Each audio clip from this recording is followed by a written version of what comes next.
The best strategy for going about making e-learning lectures is to pre-record them. And that's because it gets around the issues of having software crashes or internet connection issues. So if, say, students were having problems with their internet, they could actually simply download a pre-recorded lecture at a time when their internet connection was stable and then watch it whenever they want.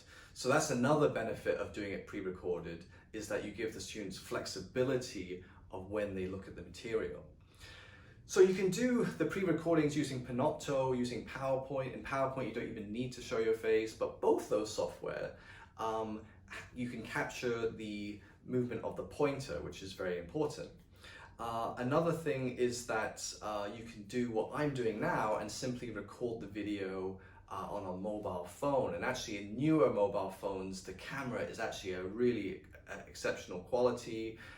And in this case, I've just got a mic that's wide to me. In the cases of that, if you do it great in one take, then perfect, you could maybe just upload it. But in most cases, you're gonna have to take that footage and edit it in the software. So I use Apple's Final Cut Pro. It's a very straightforward software to use. And the good thing about that is with a tiny bit more effort, you can actually correct the colors and correct the sound. It's a really neat package. And another thing is to do with, we mentioned before, to do with clothes when you're making your videos. Again, use plain clothes for your pre-recordings and try to wear the same clothes so that when you're editing video together that you recorded at different times, you're going to have a nice kind of consistent video rather than one that's broken up with really strange changes in your clothes.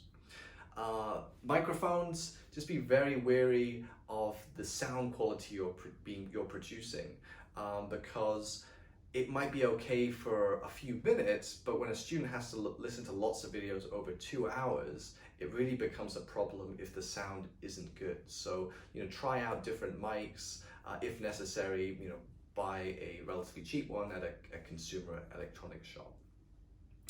In terms of resolution, I mentioned before that you want to ideally use the structure of your lecture to help break up and dictate the different videos that you're going to make. So maybe an 8-minute one here, a 10-minute one here, based on the specific points that you're making in your course.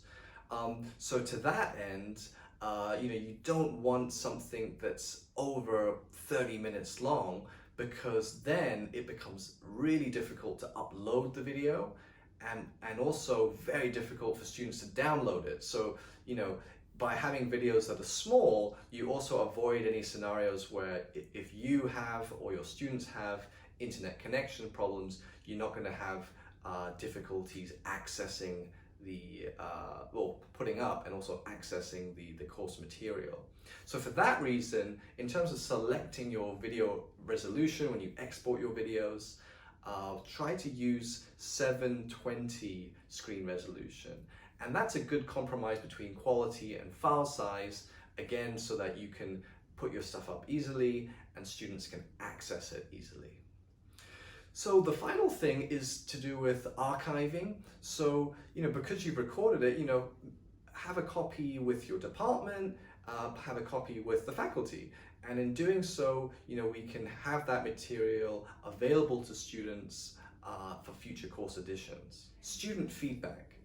The type of e-learning that we're doing at the moment is new to both staff, but also to students. As a result, we mentioned right at the start of this video that the way you're teaching, you have to tailor it depending on the class type, the learning outcomes that you're after. So to that end, seek student feedback to find out what is working, what isn't, so that you can get as close as possible to the kind of best arrangement for that particular class. So doing that is important because obviously it'll help to improve engagement, but also to maximize class attendance, because that is a general issue to do with having online e-learning. Finally, in terms of questions, please reach out if you have them to myself, but also to the other e-learning bodies at the university.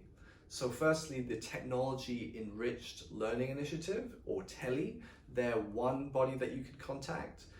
Another one is CETL, the Center for Enhanced Teaching and Learning. They both have a vast experience in e-learning and would be very happy to have questions, particularly more technical ones. Both of them have been involved in manning help desks, in producing user manuals and helpful instructional videos. So please make use of those resources. So at this time, that all needs to be said now is thanks very much for listening, and yeah, reach out if you have any questions, and I look forward to seeing more and more high quality e-learning in the Faculty of Science.